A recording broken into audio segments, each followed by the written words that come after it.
আজকে তোমাদের Santa Claus দিয়ে একটা ড্রয়িং সিনারি করে দেখাবো। তোমরা স্টেপ বাই স্টেপ ড্রয়িংটিকে ফলো করো। সবার প্রথমে স্যান্টা ক্লজটা আঁকার জন্য দেখো খাতার মাঝ বরাবর একটু উপর দিক থেকে দুটো কার্ভ লাইন টেনে নিয়েছি। এবার দুটো লাইনটাকে ভালো করে জুড়ে নিলাম যাতে টুপিটা ভালো করে আঁকা যায়। কর্নার থেকে একটা দাগ টেনে নিচের দিকে করে হালকা করে কার্ভ লাইন করে পুরো দেখো ইউ শেপ টাইপের করে কিন্তু টুপিটাকে আমরা করে নিয়েছি। এ পর্যন্ত কাজটা করলে এবার একটা মিডিল ধারণা করে নেবে যে মুখটা আঁকার জন্য। এবার টুপির ভিতরের থেকে যতটুকু এদিকে ততটুকু সেমভাবে কিন্তু হালকা করে এরকমভাবে দেখো রাউন্ড শেপ করে কিন্তু দুপাশে মুখের আকৃতিটাকে তৈরি করা হচ্ছে। মাঝ বরাবর নাকের অংশটা করে নিলাম। এরপর দেখো গোফটাকে ঠিক নাকের নিচ থেকে দুপাশ থেকে কিন্তু একইভাবে কিন্তু সরিয়ে নিতে হবে। এরপরে দেখো গোফের নিচের দিকের থেকে একইভাবে করে ঠোঁটের অংশটাকে বের করে নিতে হবে। এ পর্যন্ত করে নেওয়ার পর নাকের অংশটা করবে এবং দেখো নাক থেকে মুখের এপাশে যতটুকু ডিস্টেন্স রয়েছে সেই মাঝ বরাবর বুঝে চোখটা করে নিলাম এবং একইভাবে অপর দিকেও চোখটা করে নিয়ে চোখের উপরে ভুরুটাকে এঁকে নিতে হবে। চুলের অংশটা করার জন্য দেখো হালকা করে দুপাশ থেকে এরকমভাবে একই বরাবর নামিয়ে নিয়েছি এবং নিচের দিকে কিন্তু দাড়ির অংশটাকে কিন্তু একইভাবে নামিয়ে নেবে।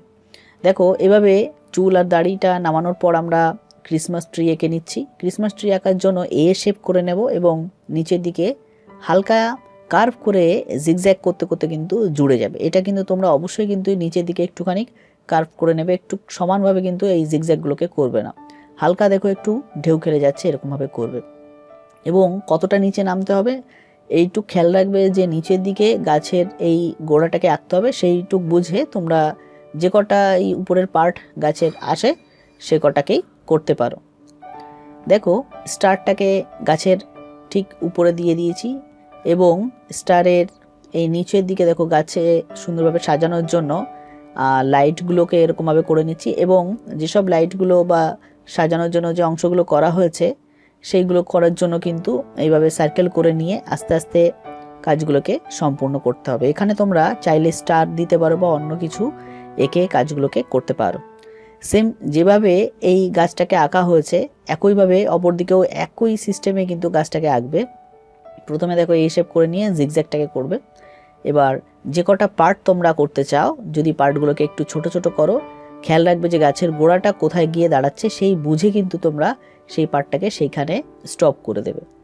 এবার দেখো এইভাবে কাজটা করে নিয়ে সবসময় ট্রাই করবে যে উপরের যে পাতাটা রয়েছে তার ঠিক নিচের অংশে যাতে একটু ভিতরের দিকের থেকে পাতাগুলো আসে সেইভাবে করে কিন্তু আসবে।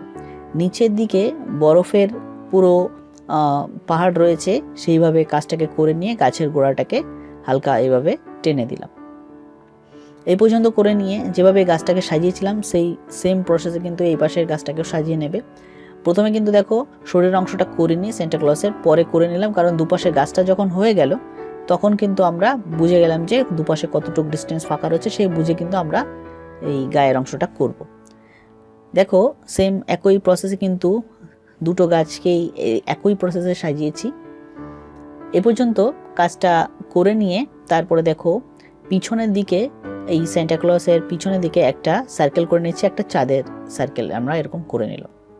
দেখো রংটা করার জন্য কি করে করি দেখো ভালো করে খেয়াল করো।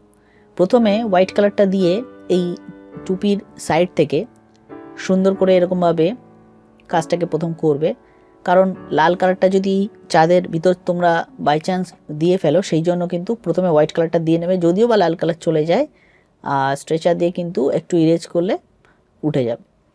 এরপর লেমন ইয়েলো কালারটা এই অপর দিক থেকে করতে করতে কিন্তু যে পর্যন্ত সাদাটা কালো করে রেখেছিলাম সেই পর্যন্ত কিন্তু আস্তে আস্তে আস্তে আস্তে ভিতরের দিকে চলে আসবে আর হাতের প্রেশারটাকেও সেখানে কিন্তু কমিয়ে দেবে।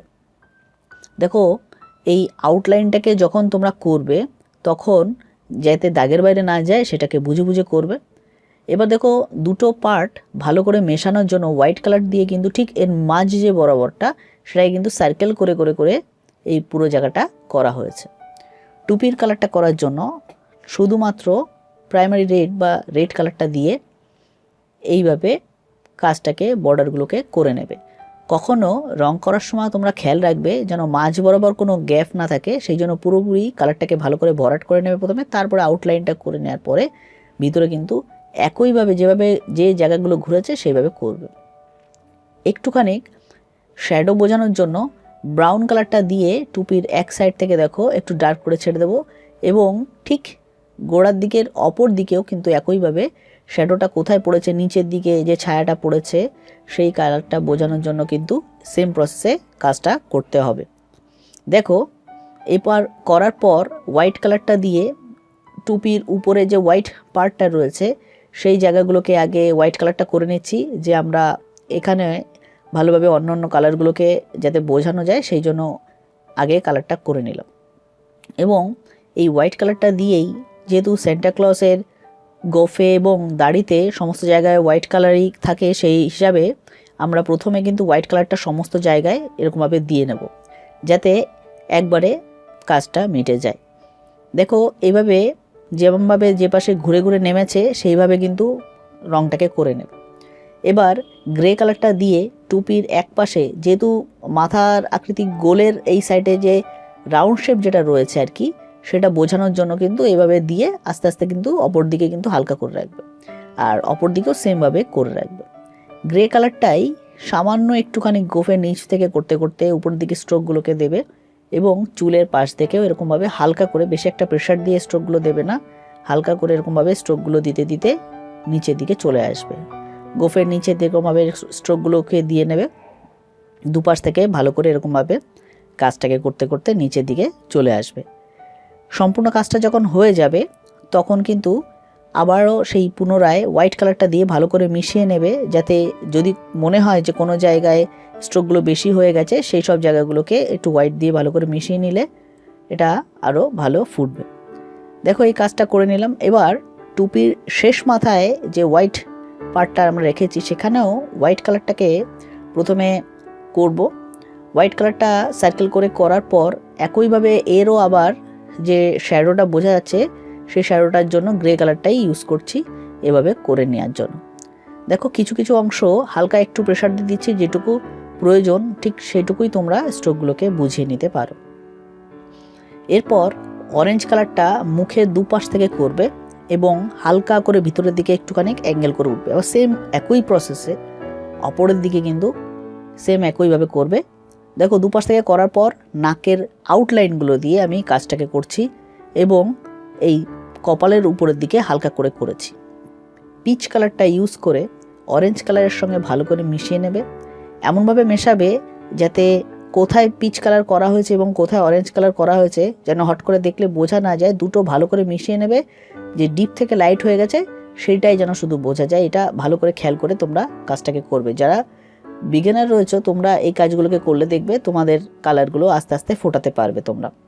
দুপাশ থেকে হালকা এরকমভাবে কাজটা করে নেব এবং ব্রাউন কালারটা দিয়ে দেখো আউটলাইনটাকে ভালোভাবে একটুখানি কর্নারগুলোকে একটু প্রেশার দিয়ে ডার্ক করে দিয়েছি, যাতে কর্নারের দিকে এই ডার্ক পার্টটা বোঝা যায়। চোখের ভিতরে ব্ল্যাক কালারটা করবে এবং ছোট্ট করে দেখো একটা হোয়াইট রিফ্লেকশন রেখেছি চোখের মধ্যে, এটা তোমরা করবে। দেখো ব্রাউন কালারটা নাকের দুপাশ থেকে হালকা করে একটু টেনে নিচ্ছি এবং যে গুঁড়োগুলো পড়ে থাকবে সেগুলোকে ফ্রেশ করে নিচ্ছি। এই পর্যন্ত কাজটা করে নেওয়ার পর ডার্ক গ্রিন কালারটা দিয়ে গাছের এক সাইডে আমরা সুন্দর করে দেখো কাজটা করে নিচ্ছি। তোমরা পোর্শন গ্রিন ইউজ করতে পারো, আমি ডার্ক গ্রিন কালারটা দিয়ে দেখো সুন্দরভাবে এক সাইড থেকে করতে করতে আসছি। উপরের দিকে অল্প রেখেছি, ঠিক সোজাসুজি মিডিলভাবে এসেছে, এইটুকু মাথায় রেখে তোমরা কাজটাকে করবে এবং যেভাবে অন্যান্য কালারগুলো আমরা মেশাই সেই সেম প্রসেসে কিন্তু গ্রিন কালারটা দিয়ে, লাইট গ্রিন কালারটা দিয়ে সুন্দরভাবে এই ডার্ক গ্রিনের সঙ্গে মিশিয়ে হালকা করে আবার অপর দিকে চলে যাচ্ছি। যত দেখো নিচের পার্টটাকে বড় করছি আস্তে আস্তে কিন্তু গ্রিনের পার্টটাও আস্তে আস্তে অপর দিকে কিন্তু আস্তে আস্তে বেড়ে যাচ্ছে। আর ভিতরে যেসব অংশগুলো আমরা লাইটের জন্য রেখেছি বা সাজানোর আলাদা কাজের জন্য রঙের জন্য রেখেছি সেগুলোকে ফাঁকায় রেখে দিচ্ছি। এবার ইয়েলো কালারটা দিয়ে এই লাইট গ্রিন কালারের সঙ্গে সার্কেল করে করে মেশাবো, যাতে দুটো পার্ট সুন্দরভাবে কভার হয়ে যায়। এই পার্টটা করার পর ডার্ক গ্রিন কালারটা দিয়ে এই গাছের নিচের দিকে এই জিগজ্যাগগুলোকে একটুখানি বর্ডারটাকে হাইলাইট করে নিয়েছি। এই যে যে লাইটগুলো রয়েছে সেখানে তোমরা তোমাদের পছন্দ মতন কালার করবে। আমি কোনোটায় কোবাল্ট ব্লু বা কোনোটায় ভায়োলেট কালার বা অরেঞ্জ কালার, নানান কালার ইউজ করে কিন্তু এভাবে এই লাইটগুলোকে বোঝাবে। বোঝানোর পর যখন এই পর্যন্ত পুরো পার্টটাকে কমপ্লিট করে নেবে তোমরা, তখন তোমরা এই নিচের পার্টগুলোকে এক একটা করে করে কিন্তু করে আসতে পারো। জামায় সান্টা ক্লজের একই প্রসেসে কিন্তু সুন্দরভাবে কাজটাকে করে এগিয়ে নিয়ে যাবে। দেখো এই আউটলাইনটা যখন করা হয়ে যায় তখন কিন্তু ভিতরের কাজগুলো খুব ইজি হয়ে যায়। এই জন্য অবশ্যই তোমরা প্রথমে আউটলাইনগুলোকে করেই এই কাজগুলোকে করে নেবে। দেখো সান্টা ক্লজের এই দাড়ির নিচের আউটলাইনগুলোকে করার পর, এই ঘাড়ের আউটলাইনগুলোকে করার পরে দেখো যেসব কর্নারগুলো আর কি করতে সময় লাগে, এইগুলো যদি তোমরা করে নাও তাহলে কিন্তু তোমাদের সময় অনেকটা বেঁচে যাবে। যদি কিনা তোমরা কোনো প্রতিযোগিতায় বা কোনো সময়ের মধ্যে যদি কিছু করে থাকো, সেই ক্ষেত্রে কিন্তু এটা অনেক তোমাদের উপকার হবে। এটাকে খেয়াল করে তোমরা এইসব কাজ সব সময় যে কোনো ড্রয়িংয়ে কিন্তু এই বর্ডারগুলোকে আগে করে নিতে পারো। দেখো দাড়ির নিচের দিকে একটুখানি ব্রাউন দিয়ে আমি স্ট্রোকগুলোকে দিয়েছি।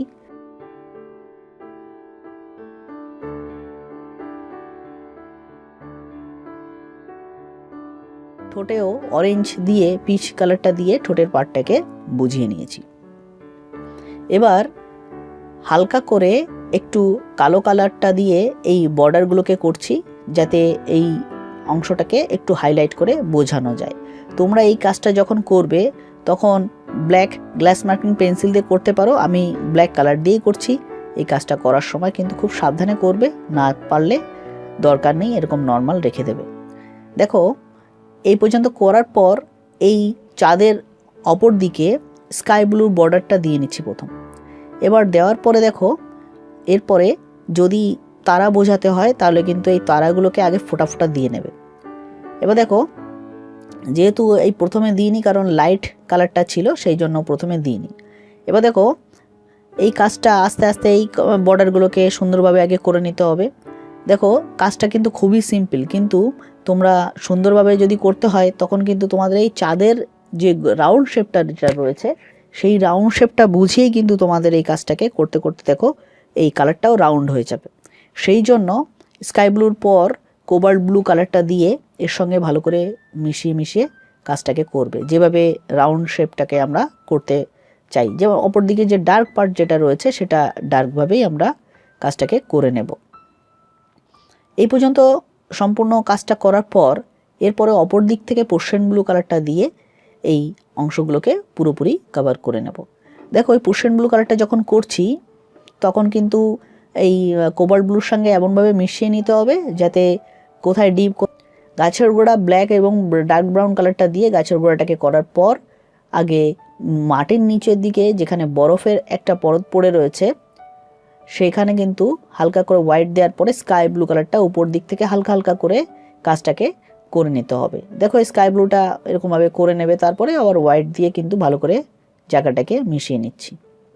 এবার তোমরা স্ট্রেচার দিয়ে সুন্দর করে যেখানে যেখানে এই হলুদ ডট রেখেছিলাম স্টারগুলোকে বোঝানোর জন্য সেখানে এরকমভাবে আঙুল দিয়ে দিয়ে বা স্ট্রেচার দিয়ে দিয়ে কিন্তু ঘষে ঘষে কাজটাকে করতে পারো। দেখো খুব সহজেই এবং খুব সুন্দরভাবে কাজটাকে আমি করে দেখিয়েছি। তোমাদের যদি এরকম নতুন নতুন drawing video step by step শিখতে হয় অবশ্যই চ্যানেলটিকে সাবস্ক্রাইব করে রেখো। আর ড্রয়িংটা কেমন লেগেছে অবশ্যই তোমরা বলবে। যদি কোথাও বুঝতে অসুবিধা হয় নিচে অবশ্যই তোমরা কমেন্ট করবে, যাতে আমি তার পরের পার্টটা ভালোভাবে তোমাদেরকে বোঝাতে পারি।